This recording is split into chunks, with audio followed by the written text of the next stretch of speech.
Why do we want to get this double champ status like that? And I think, it takes away from the double champ status. The point of a double champ is you dominate your division and then you move up because you already ran through your division. Like, that's how a double champ should be. Not just like, oh, I'm the champ, I defended the title once and I want to move up now. No, that's not how it is. And, and I give Islam a hard time for that. And I'm the same thing with Leon Edwards.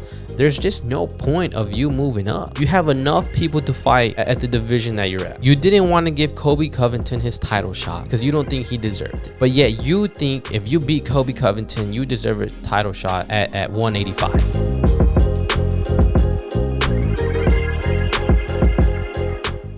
Hey guys, welcome to the False Line Podcast here with episode 179. This is your host, Alvaro. Guys, welcome to another show.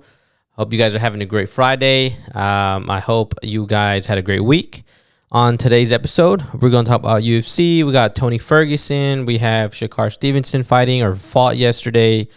We have some talks about Leon Edwards and then some Jamahal drama. So, tune in for the episode. Let's get right into it. Quick announcements, I guess. Finally, Johnny Walker and Ankalaev fight got announced. I want to say officially, or it's being targeted for a UFC fight night. So we should get that, I believe, in January or February. So very exciting fight. I know I was really excited to watch that when it took place and unfortunately ended the way it did. We also have UFC fight night tomorrow on Saturday. And guys, to be honest with you, I'm not familiar enough with the fighters. So I'm not going to give any predictions. I will watch to learn. But I'm just not going to speak about it. Just don't know. And yeah, you can call me a casual, whatever. But I just really don't know. But I hope you guys watch that. Tune in. I know I am. And just see what's up. So, but let's get on with the first topic. So not tomorrow, but yesterday, being Thursday, Shakur Stevenson would fight Edwin. Was it Edwin? Yeah, Edwin de Los Santos. I'm not familiar with both fighters. So, letting you guys know in advance before we get into, I guess, the topic of this fight. I really just want to talk about Shakur, him as a boxer and how his name became so, I think, popular in the boxing world. He's in some pound for pound rankings list, depending on which list you're looking at. He's in there. But I don't know how much of his opponent. In my eyes, I would think Shakur should win the fight. I don't know. I just hope it's a good fight. And what I do expect is for Shakur to kind of put out a performance to put people on notice, right? He's been, talking a lot, especially with Devin Haney, all that drama. They were trying to make that fight happen, and supposedly it didn't happen because of a contract, or Shakur wanted more than 25%. And, Devin Haney was like, that's all you're getting. Who knows, right? We don't know what the drama is there. But I think he needs to put out, a performance to show to the boxing world or the fans, including myself, and to the other fighters, most importantly. Gotta put them on notice, right? Gotta let them know who you are. Gotta let them know what you got.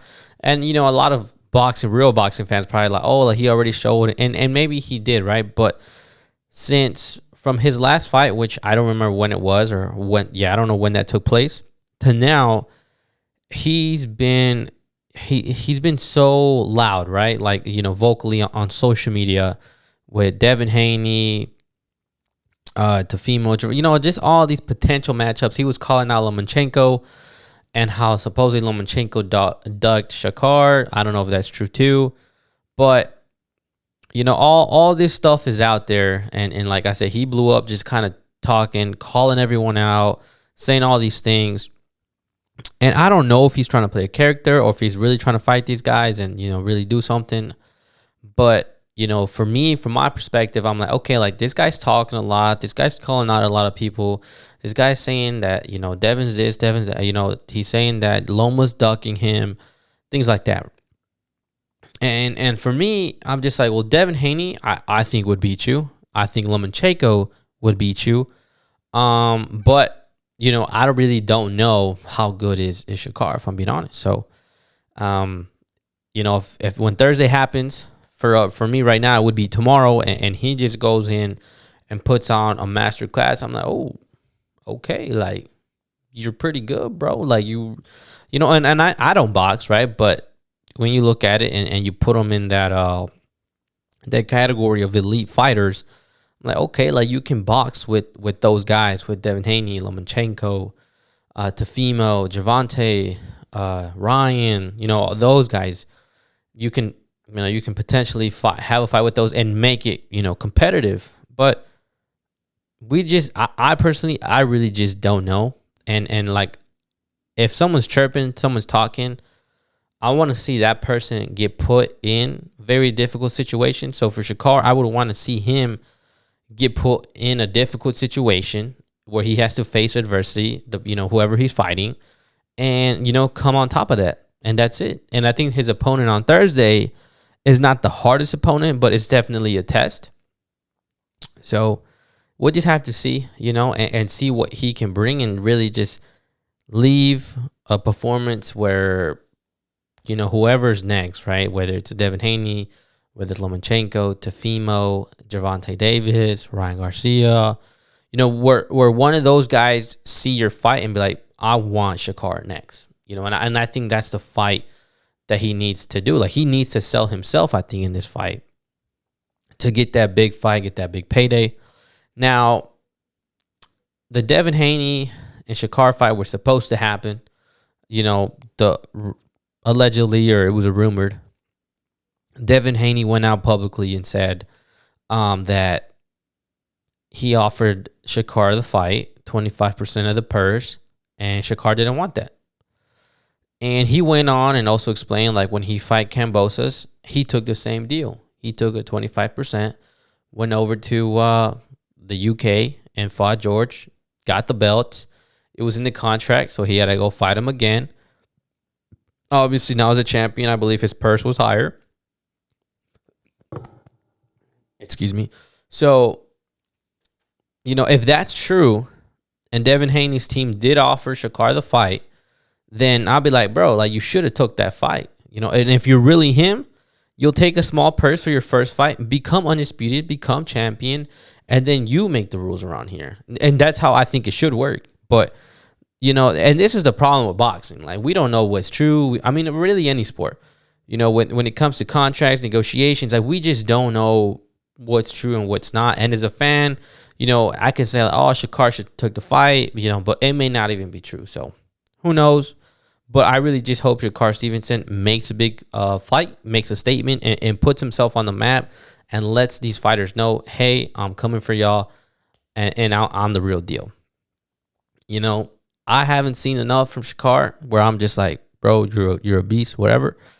You know, for me, you know, Devin Haney, Tefimo, Javante, like, those guys are nice, right? So we'll see. So let's move on. We have Leon Edwards next. We'll talk about Leon Edwards next. So Leon Edwards, I need to see this interview, but I haven't seen the full thing. I've just seen clips here and there. And I want to bring up Leon Edwards because he says that he wants to fight the winner of Sean Strickland and Dracus du Plessis.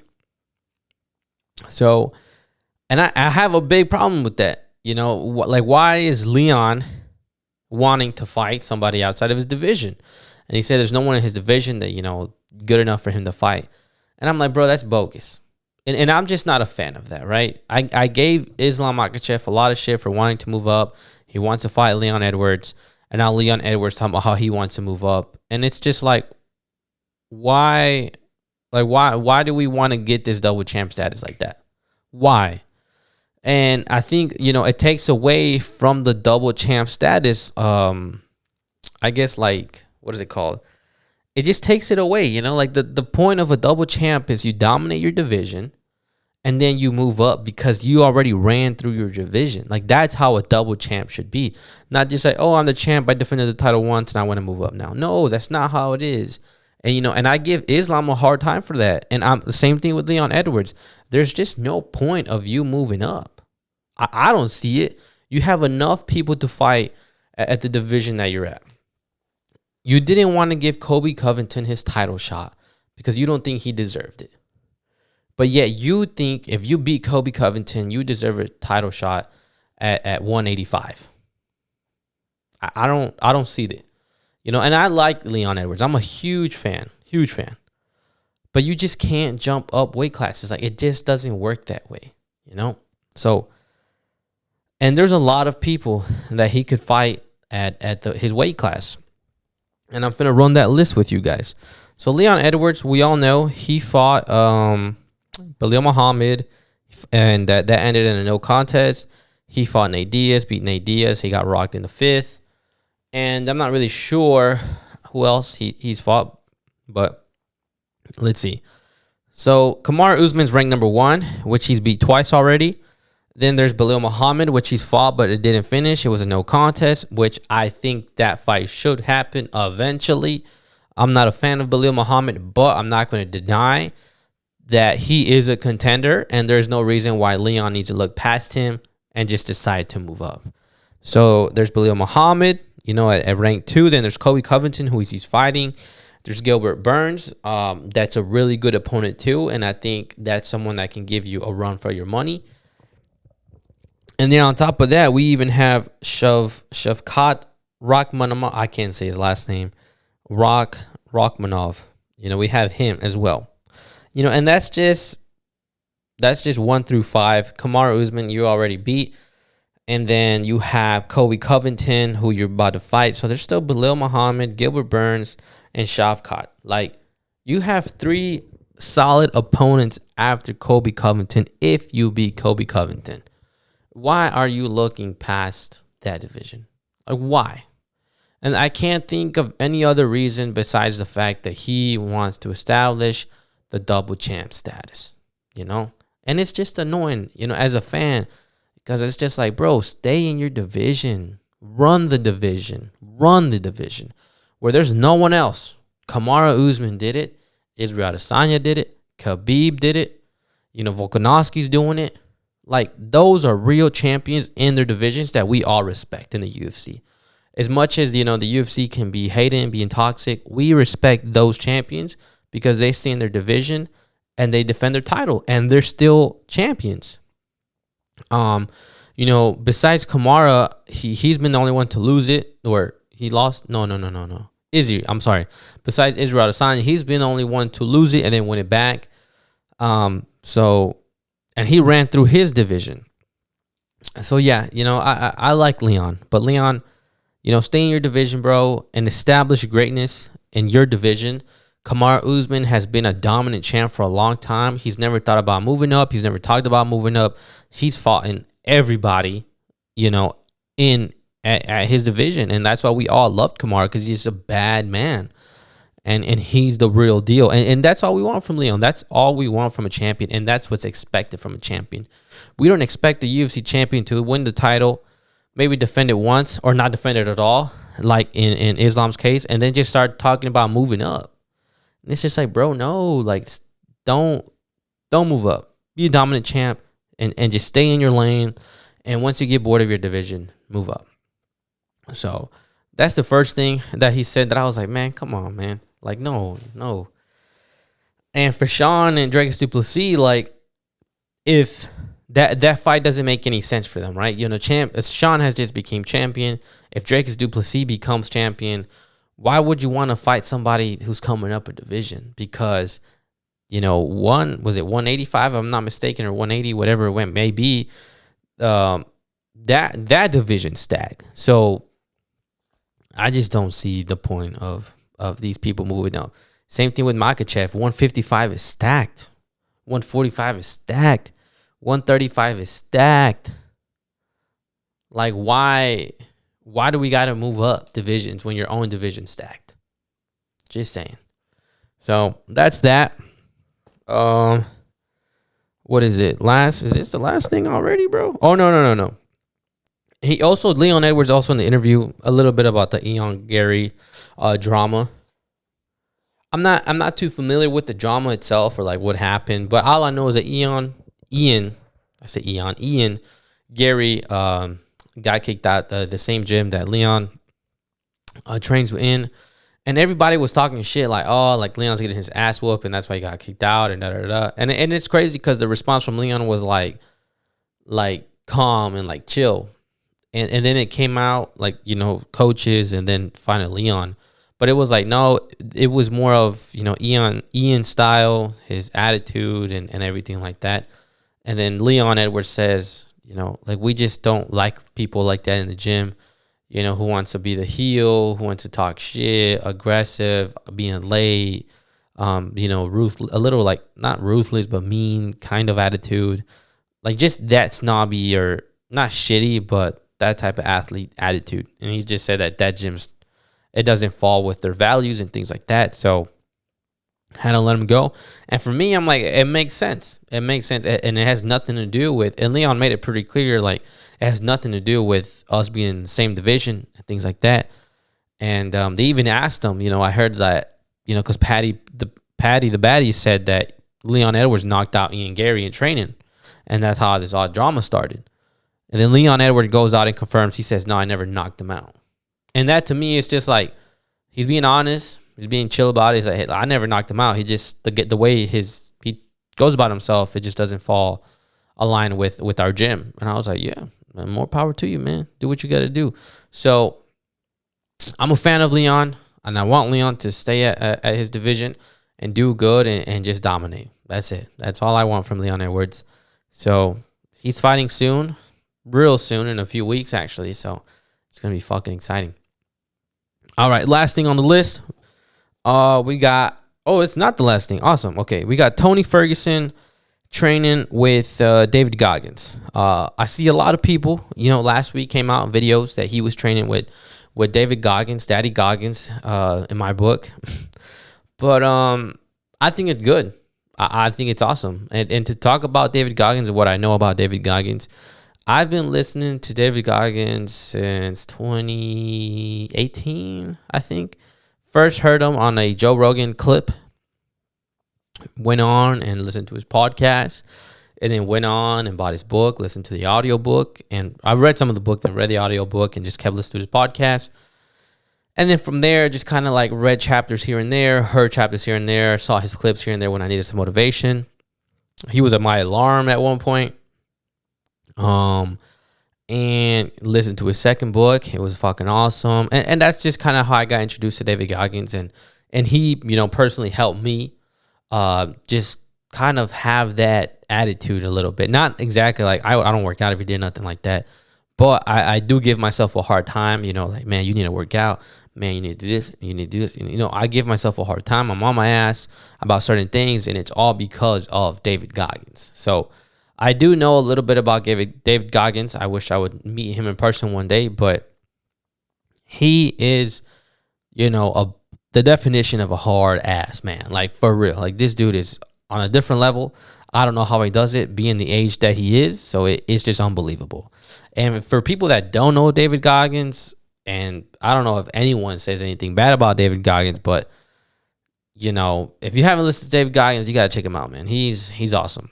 So training with Tony Ferguson, I thought that was the best thing for Tony, honestly. And I think it's crazy that Tony Ferguson took this path to like, hey, I need to train with you. I need to go through whatever with you, which is Hell Week. And, you know, whatever. And it's not even about the outcome of, you know, if he beats Patty or not. But I think it's fucking badass that you're on a 6 losing streak. And you decide, you know, hey, I'm going to call David Goggins because I need this shit in my life right now. And I'm like, you just got to respect Tony for that, because I'm sure David Goggins gave him hell. And for David Goggins to say that Tony Ferguson survived Hell Week is fucking crazy. You know, because he says no one has survived Hell Week with him. And I'm sure there's been a number of people that have tried it, including athletes. But the fact that Tony Ferguson did at the age that he's at, I'm like, bro, you're insane. You're insane. And like I said, he might not win, which I think he will beat Patty because of David Goggins. But it's just like, you challenge yourself mentally, emotionally, physically, you know, at the age that you're at. And for Tony, it's not, I mean, in a very, very small possibility, in a dream world scenario, like, yeah, he can go and then have like a title run, right? But realistically, that's most likely not going to happen. He might be Patty, have another fight, and we'll like. But the end of Tony's, it's soon. It's coming nearby, and unfortunately, he's getting old, and he hasn't been performing at the level that he's used to. So, but for him, I'm sure this fight means everything to him, and the time that he's put in. Sorry, people. The time that he's been putting in with David Goggins, like, it has to be paying off, and I just can't wait to see it, and I don't understand, like, why people are kind of making fun of Tony for this. I'm like, bro, that just goes to show you how much Tony wants to win. He knows he hasn't been performing, so he wants to go out there and put out a performance, and he wants to go do what people like doubt, and I think Tony's going to get it done because of David Goggins. Tony's going to be put in difficult situations, and he's going to think about the times that he was with David Goggins.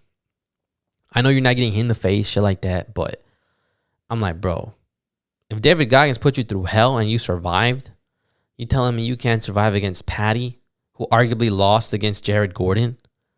Like, I got my money on Tony. Like, I'm just keeping it a buck.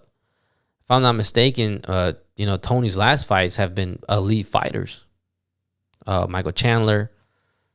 Damn, I don't even know who was that before that. But he's fought in elite fighters, and this is one of his first fights. Who's probably, I don't think Patty's ranked, so it's probably not up there as far as elite. So for Tony, I think it's a good fight for him, and I think he's going to win. And I think it's good, and I'm happy that he's training with David, because I feel like when he walks away from the sport, whatever he went through, in this camp specifically, I think he's going to be very happy with himself, because he did everything in his power to become the best version of Tony. And I think he's done that, and he's achieving that. So when he walks away, I think he could be happy. So I'm happy for Tony. I really am. Last thing on the list, talk about Jamahal Hill. He has been trending. I've seen him all over the internet the last few days. After the Alex Pereira fight, he was getting a lot of fucking hate. And how do I put this? So they put the camera on him, and he starts, doing his thing, whether, being corny or whatever, and things like that. I don't know, right? I'm not a fan of when, a champion, especially if a champion wins. I don't want to see no one else but the champion. Let him have his moment. Why you got to show Jamahal Hill on the camera? I know you guys trying to build up this fight, but we don't need to do all that. Clearly, we just don't. So, and I guess people weren't happy with how Jamahal was acting or what he was saying. I'm not really too sure what he was saying, to be honest with you, but I'm sure it was it could have been outrageous. I don't know. But I do know that he went out and said that, he's saying like, oh, you guys think Alex Pereira was this god, this da-da-da-da. He's like, I'm going to beat him. I'm going to beat him on the feet. That's what Jamahal says. And then for Jamahal, the first thing I'm just like, I'm sure everyone, I'm sure Alex Pereira has no ground game. Just take him to the ground. Everyone thought that would be the game plan, right? But yet he's double champ. So, what I'm trying to get to is people can say what they want, but when you get in there with Alex Pereira, it's a whole different fucking story. Like, it's just there's a reason why he's double champ. It just doesn't happen by coincidence or by accident or by being lucky. It happens for a reason. So for Jamahal Hill, I'm like, bro, look, I like Jamahal Hill. I really do. I like him as a fighter. I think the performance that he had against Glover Teixeira was elite. Because he pieced up Glover, picked him apart round by round. It was one of the most, it was beautiful to see, if I'm being honest. It was pretty. It was pretty what Jamahal Hill did against Glover. It's so underrated. And people give a lot of shit to Jamahal Hill. A lot of shit. And I get it. He's corny. He's annoying. He's this, and that, whatever. But the dude can fight. I'm just keeping it real. He can fight, and he will hopefully he does. If he fights Alex Pereira, it's gonna be close. because he is a better MMA fighter. If I'm Jamahal, I am not standing in, especially in the pocket with Alex Pereira. I'm not.